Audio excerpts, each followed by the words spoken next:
Hello everyone, কেমন আছো তোমরা সবাই? আশা করছি তোমরা খুব ভালো আছো। হ্যাঁ, প্রায় 1 বছর পর আমরা আবার ঘুরতে যাচ্ছি। তো যাচ্ছি হচ্ছে গোয়াতে। এখন রেডি হয়ে গেছি বাড়ি থেকে। এবার এখন দিয়ারা স্টেশনে যাবো ফার্স্টে। তো দিয়ারা স্টেশনে গিয়ে একটু কিছুক্ষণ 5 মিনিট মতন বসেছিলাম। তারপর দেখলাম দিদিটাও চলে এসছে। দিদিটা আসার পর সাথে সাথে ট্রেনও চলে এসছে। ট্রেনে করে এখন আমরা যাচ্ছি হচ্ছে কী বলে হাওড়া স্টেশনে। হাওড়া স্টেশন থেকে তারপরে আমরা ট্যাক্সি বুক করে গিয়েছিলাম শালিমার স্টেশনে। তারপর শালিমার স্টেশনে গিয়ে দেখলাম যে ট্রেনও দিয়ে দিয়েছে। তো ট্রেনে উঠে লাগেজ ফাগেজ সব রেখে তারপরে আমরা খেয়ে নিচ্ছিলাম। আর এখানে আমার দিদি আমাকে খাইয়ে দিচ্ছিলো বলে আমার বোন বলছে দাঁড়াও সবাইকে দেখাবো যে তোমাকে খাইয়ে দিচ্ছে। আবার বলে দিল যে এটা দেবে, কিন্তু অনেকবার করে বলছিল। আমি ছিলাম আচ্ছা বাবা দেবো। আর এটা হচ্ছে কয়েকদিন সকালের ভিডিও।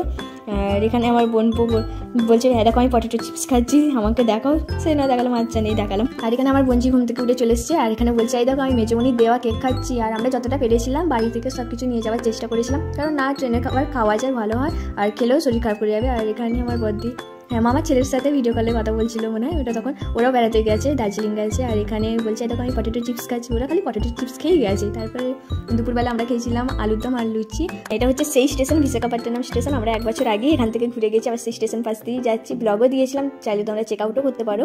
আর এখানে আমার বোনছি উপরে উঠে কী সব ঢুকে যাচ্ছে খেয়ে যায় না। আর এখানে মনে হয় আমার বোন এটা ভিডিও করেছে, কারণ আমি ভিডিও করিনি, ওই মনে হয় করে সব দেখিয়েছে। আর এটা হচ্ছে গোদাবরী নদী, কি বিশাল বড় নদীটা।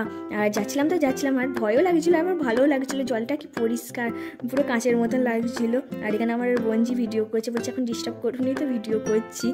আর যাই শেষ হয়ে গেল, আমাদেরকে দেখছি, আমি শেষ হয়ে গেল, বলছে তারপরে সন্ধে হওয়ার সময় মা ছোলা নিয়ে এসেছিলো বাড়ি থেকে ভিজিয়ে কৌটো করে। আর সেই ছোলাটাকেই শসা কুচি পেঁয়াজ কুচি দিয়ে ছোলা মিক্সচার তৈরি করে দিয়েছিল আমাদের সবাইকে। এখানে মানু হাই করে দিল, আর এখানে বঞ্জিকে দিয়ে এলাম। আর বঞ্জি ভেবেছে এটা কে না, বুঝতেই পারিনি যে এটা ও দিদু তৈরি করে দিয়েছে। আর এখানে আমার বোন পোকে দেখো 10 বার উঠছে আর নামছেই করে আছে, না কত স্থির হয়ে বসছে। আর যতবার উঠছে এরকম সব লোকগুলো যাচ্ছে, অতটা প্রবলেম হচ্ছে। আর 10 বার উঠে এইদিকে উঁকি মারছে, ওদিকে উঁকি মারছে, আবার নেমে পড়লো, এই করে গেছে খালি ট্রেনের মধ্যে। আর এটা হচ্ছে পরের দিন সকালের ভিডিও। আর আমি এখানে বসেছিলাম, আর মা বসে বসে জব করছিল। আর আমার বোনপো এখানে বলছিল জানো আমি ভাইজাকে সমুদ্রে গিয়ে একটা দাঁত দিয়েছিলাম, আবার একটা দাঁত হচ্ছে গোয়া যাওয়ার সময়, গোয়ার সমুদ্রতে গিয়ে আবার একটা দাঁত দিয়ে আসবো। আর সত্যি সত্যি সমুদ্রের ধারে যাওয়ার পরেই দাঁতটা ভেঙে গেল, সমুদ্রের জলেতে ফেলে দিল।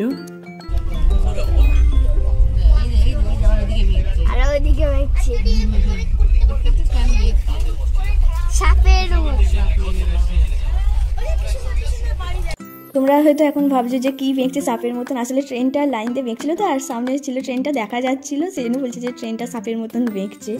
আর এই দুটি পুচকি ছিল বলেই মানে আমরা যে 42 ঘন্টা ট্রেন জার্নি করে গেছি। 40 ঘন্টা যাওয়ার কথা ছিল, কিন্তু 2 ঘন্টা ট্রেন লেট করে চলেছে বলে 42 ঘন্টা হয়ে গেছে। মানে এরা দুজন ছিল বলেই মানে আমাদের ট্রেন হাতে কখনো বোর ফিল হয়। তারপরেই আসে প্রকৃতির এক অন্যতম সৌন্দর্য বলা যেতে পারে দুধসাগর ওয়াটারফলস। আর আমরা কাছাকাছি প্রায় চলে এসেছি, মাডগাঁও স্টেশনে নামবো। তারপর ট্রেন থেকে নেমে আমরা চলে গিয়েছিলাম গাড়ি করে হোটেলে, প্রায় 1 ঘন্টারও বেশি লেগেছিল যেতে। আমরা ছিলাম নর্থ গোয়াতে, আর এই হচ্ছে আই লাভ গোয়া।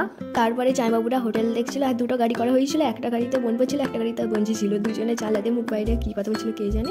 আর এটা হচ্ছে আমাদের হোটেল, হেনাস গেস্ট হাউসে ছিলাম আমরা। আর এটা হচ্ছে আমাদের রুম। আর আমাদের ভিডিও কেমন লাগলো কমেন্ট করে জানিও, ভালো লাগলে লাইক করে দিও, সাবস্ক্রাইব করে দিও। চলো টাটা।